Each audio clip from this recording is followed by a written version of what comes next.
Hey, family, this is Dr. William Clark here for the Dr. William Clark podcast.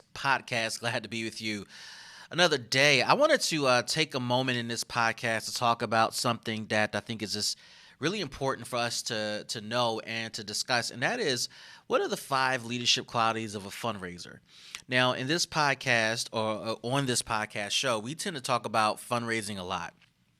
We talk about every element of fundraising and the relevance of fundraising to our organizations. And if you're new to the show, you're new to what we talk about, it's important for you to know that in order for your nonprofit to thrive and survive, your organization must get really good at raising money.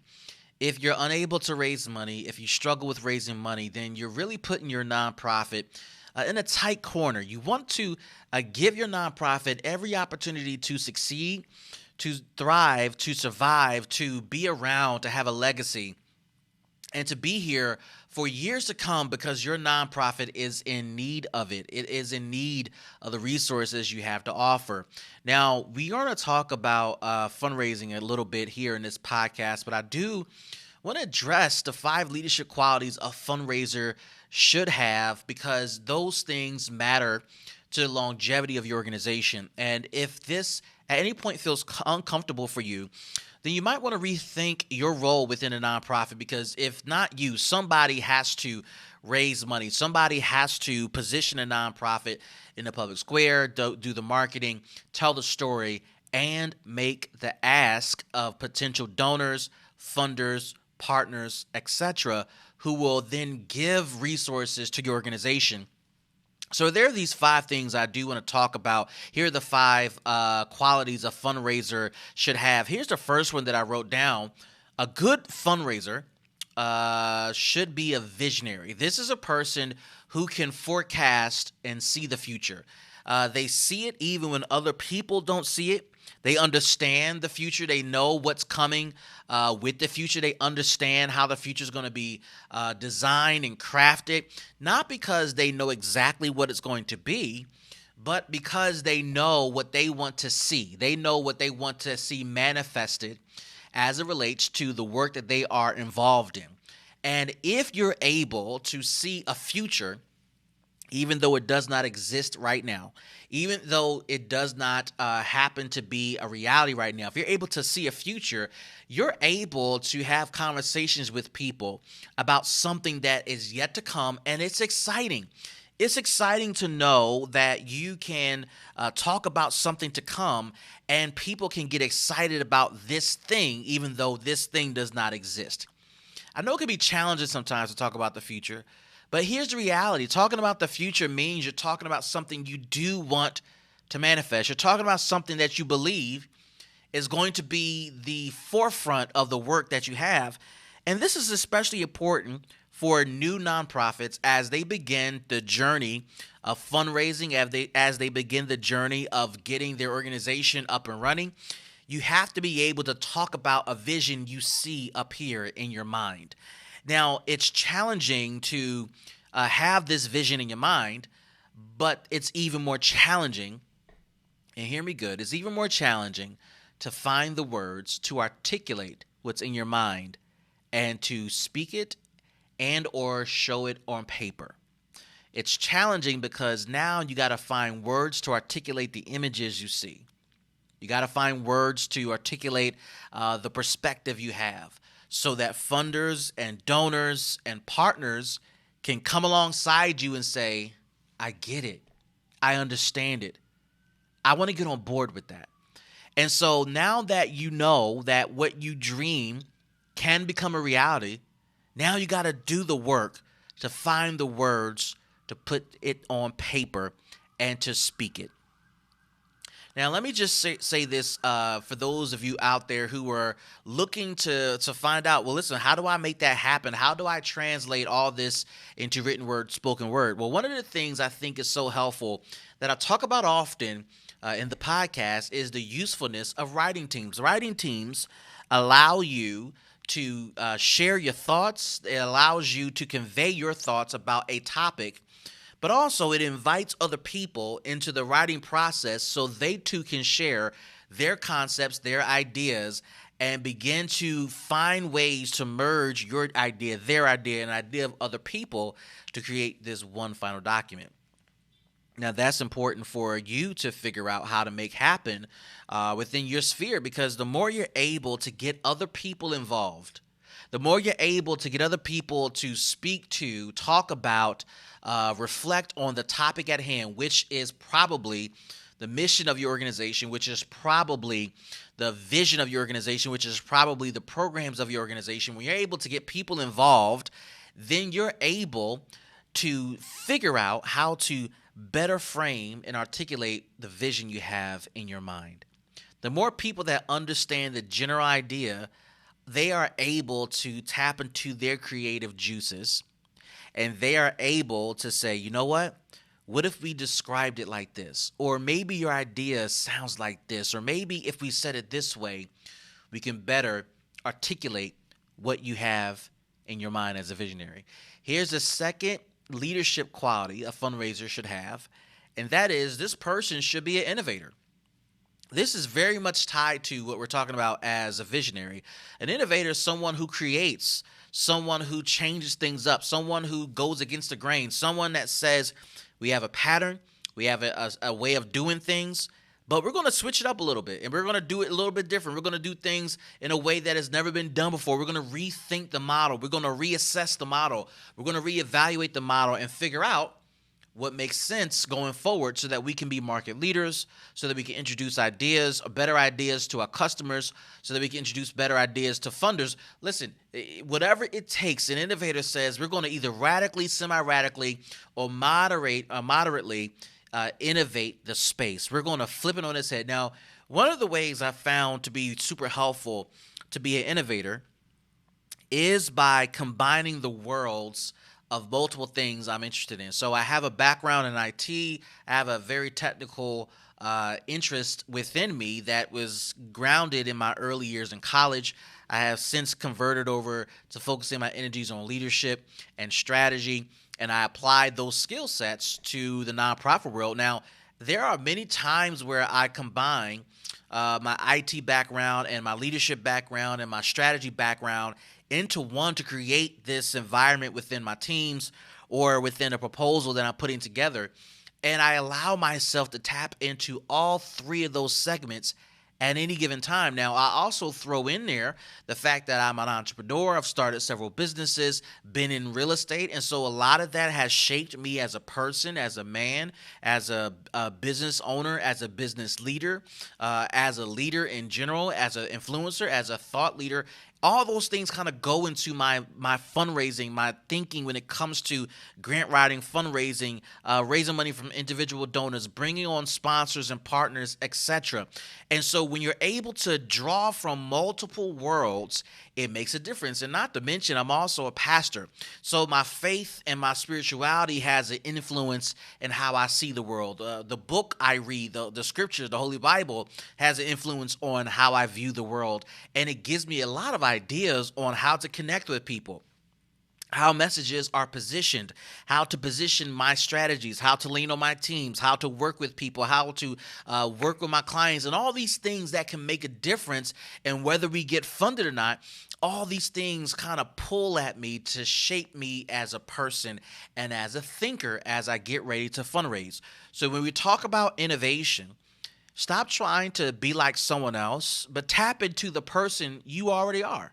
Tap into the person that you have become. Tap into your past, which has shaped you. Tap into the things that interest you. I like to ride my road bike. And from my road bike, I have learned a lot of things. I've learned how to put mind over pain. I learned how to put mind over fatigue. That has been a very revelatory experience for me as I've learned to ride and master my road bike. I've learned to ride in tough conditions. I've learned to ride in all types of weather. I've learned to ride long distances, and all those things, they have shaped me as a rider. They also have shaped me as a person. I've also found my quiet place on my bike, my ability to be one with the road, one with nature, one with God while I'm on my bike. How does that influence my writing and my fundraising? These are various connecting points. And I know you have your own. You have your own life. You have your own experiences. You have your own things that make you you.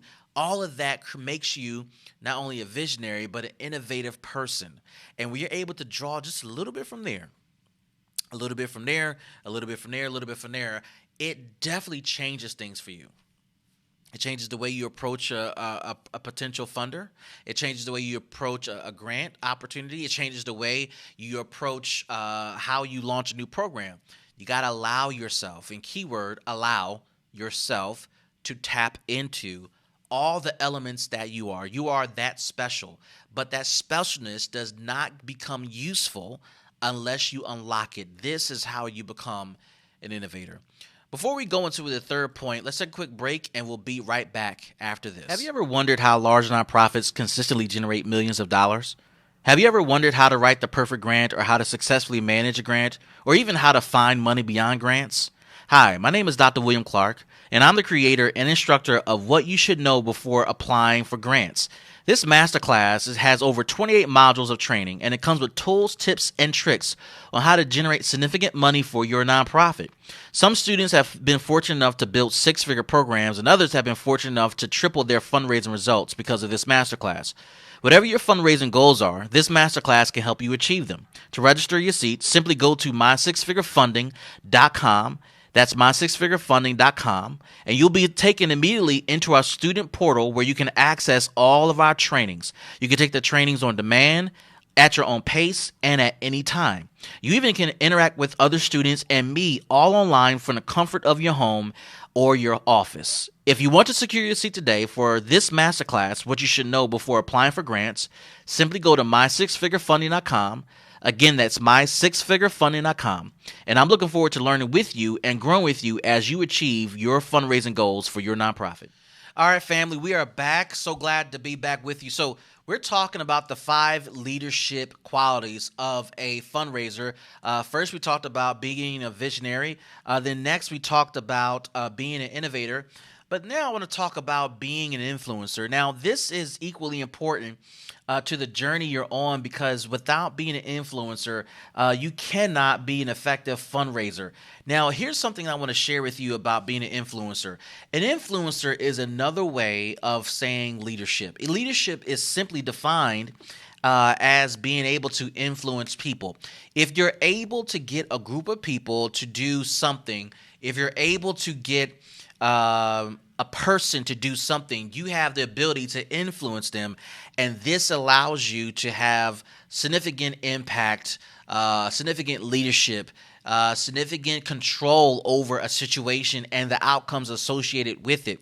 Now, the reason why I wanted to point out influencer as a fundraising tactic or fundraising leadership skill that you should have, a quality you should have, is because you're going to be sitting down with individual donors. You're going to be sitting down with funding organizations and institutions, decision makers, and they're going to be assessing whether or not they're able to trust your organization with their resources. And you got to convince them that, listen, we can make this happen, that we can, in fact, deliver on our promises. Your ability to deliver on promises is tied to a number of things, and I'm not going to give the full list here, but it's tied to your ability to deliver on the program. Do you have the infrastructure to do it? It's tied to the leadership of your organization. It's tied to your financial health. It's tied to your ability to actually grow and do more beyond what the grant allows, and so many other factors. Your ability to influence that decision, your ability to communicate to a funder to let them know, hey, I can do this. I can come through. I can deliver.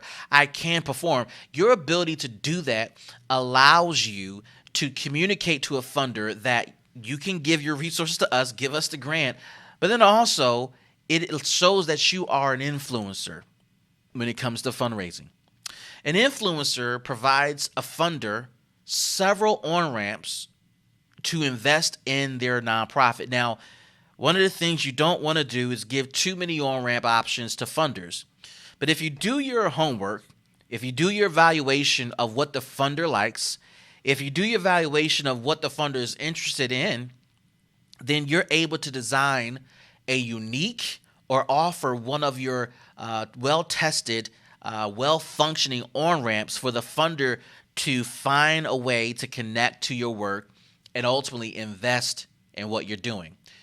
This is what we're after. This is the thing that we're chasing after. It is all about being able to influence outcomes. As a fundraiser, you're focused on the outcome of revenue generation.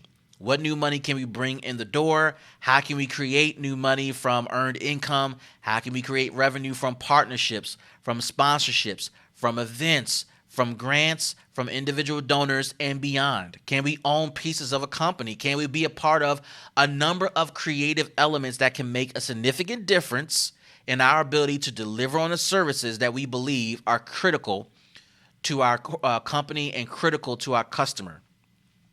We're talking about the 5 leadership qualities of a fundraiser. Here's the 4th one. You got to be a good operator. Now, how do I frame this? I think that not all fundraisers are good operators, and not all operators are good fundraisers, but there are people who just are able to exist in both worlds. Now, if you come from a world where you did operate programs, but now you are fundraising because that's the bulk of your work, that's the focus of your work, then I think it gives you a very unique advantage than other folks. And here's the advantage. As a former operator, you have perspective about the work itself. You have perspective about what it takes to get the work done, and you know how to best represent the work that you used to do. What can be hard during a fundraising opportunity is when a fundraiser who's never operated a program or who's never operated the program they are selling is selling a program and can't really articulate or defend or describe the elements of the program that can be really unique and really attractive to a funder. When that happens, you lose an opportunity to create the influence that you desire to wield. So when you're able to be a good operator of a program, if you're so fortunate to do that and you're really a really good fundraiser, this is an opportunity to close the gap and really infuse both worlds. Remember, we were talking about innovation a couple of moments ago, and innovation is tied to your ability to tap into multiple worlds and to tap into the inclusion of those worlds as a part of designing programs, as a part of selling your program, as a part of raising money for that program. So don't be shy that you used to operate a program. In fact, if you're a really good fundraiser, you're still operating programs to some extent. You're still contributing to some extent. Now, as you get further and further away from the program and you take on an executive role, or you're the founder of the nonprofit, or you focus your attention more on fundraising, you're not going to see the front line like you used to. So you got to get used to the fact that some of your ideas may not be relevant.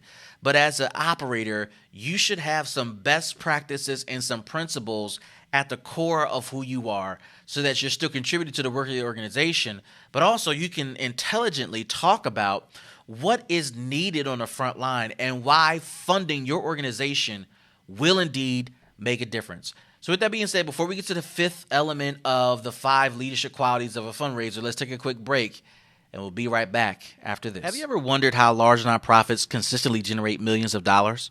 Have you ever wondered how to write the perfect grant, or how to successfully manage a grant, or even how to find money beyond grants?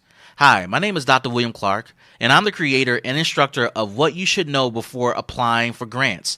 This masterclass has over 28 modules of training, and it comes with tools, tips, and tricks on how to generate significant money for your nonprofit.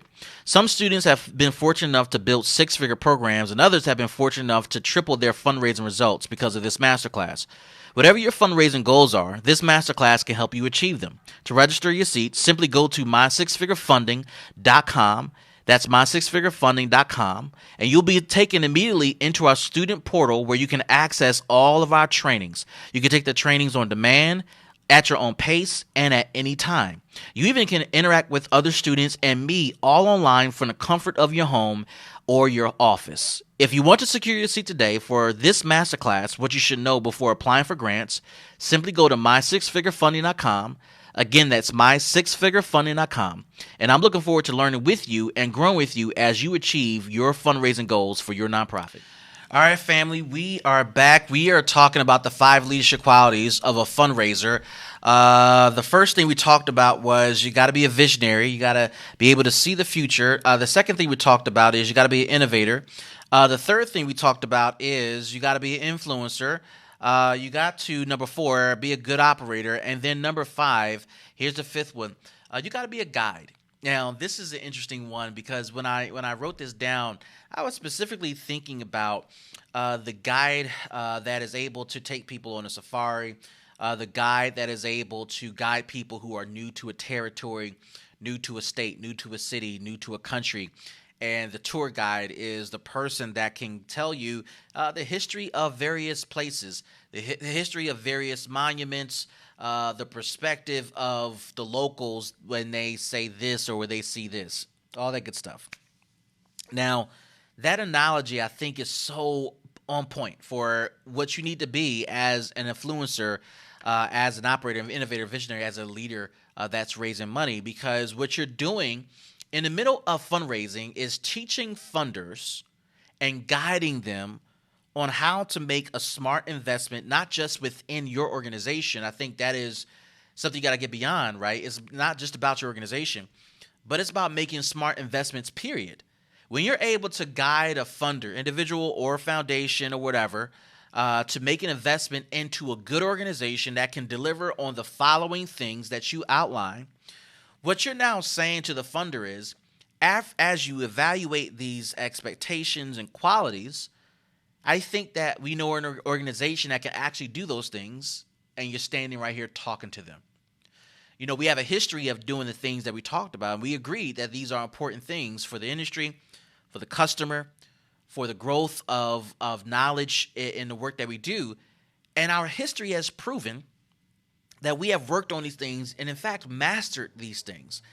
As a guide, you're guiding someone to the destination that they're trying to land at or end up at. But also, as a tour guide, you're pointing out some things that they don't know. Secrets about the industry, secrets about the work, ideas that you have that are rooted in truth and evidence, experiences that you've developed based upon what you've learned and things you've tested, things you've innovated, things you've envisioned that are now a reality. When you're able to bring that to the table, when you're able to guide a funder from one point to the next, you're able to show them how to get from one point to the next, you are setting yourself up to be a really good fundraiser. This is why I wrote this as the fifth quality that you got to have. That's being a good guide, being a good tour guide. Even if you end up not getting the grant, what I've learned, what I've seen over the years, just being good at our job, just being good at telling the story, just being good at pointing out what we believe are good things a fund operator should do, an organization should have in its arsenal, it makes a difference. And I think that if you put all five of these together, the five leadership qualities a fundraiser should have, being a visionary, an innovator, an influencer, an operator, and a guide, I think you're going to find some interesting results coming out of those five qualities for your organization. Hope you find this helpful. Can you do me a favor before you log off? I need you to do a couple things. Tell a friend about this podcast. This podcast is designed to help people like you, people who are into fundraising for their organizations, people who care about other organizations, and they just want to give more. They want to do more. Would you tell your friends about this podcast? Would you like and subscribe and share? Next, you're going to hear a quick commercial about my grant writing 101 masterclass and mastermind group. This is a class and a group that I offer. I offer coaching and support for people who are looking to strengthen their fundraising skills and grant writing skills, etc. Would you not only listen to the commercial, but would you also share the website with your friends and family? The website is mysixfigurefunding.com. Again, it's mysixfigurefunding.com. I look forward to seeing you guys in the next episode of this podcast, and I look forward to working with you guys online at my Grant Writing 101 Masterclass and Mastermind Group. See ya. Have you ever wondered how large nonprofits consistently generate millions of dollars? Have you ever wondered how to write the perfect grant, or how to successfully manage a grant, or even how to find money beyond grants? Hi, my name is Dr. William Clark, and I'm the creator and instructor of What You Should Know Before Applying for Grants. This masterclass has over 28 modules of training, and it comes with tools, tips, and tricks on how to generate significant money for your nonprofit. Some students have been fortunate enough to build six-figure programs, and others have been fortunate enough to triple their fundraising results because of this masterclass. Whatever your fundraising goals are, this masterclass can help you achieve them. To register your seat, simply go to mysixfigurefunding.com. That's mysixfigurefunding.com, and you'll be taken immediately into our student portal where you can access all of our trainings. You can take the trainings on demand, at your own pace, and at any time. You even can interact with other students and me all online from the comfort of your home or your office. If you want to secure your seat today for this masterclass, what you should know before applying for grants, simply go to mysixfigurefunding.com. Again, that's mysixfigurefunding.com. And I'm looking forward to learning with you and growing with you as you achieve your fundraising goals for your nonprofit.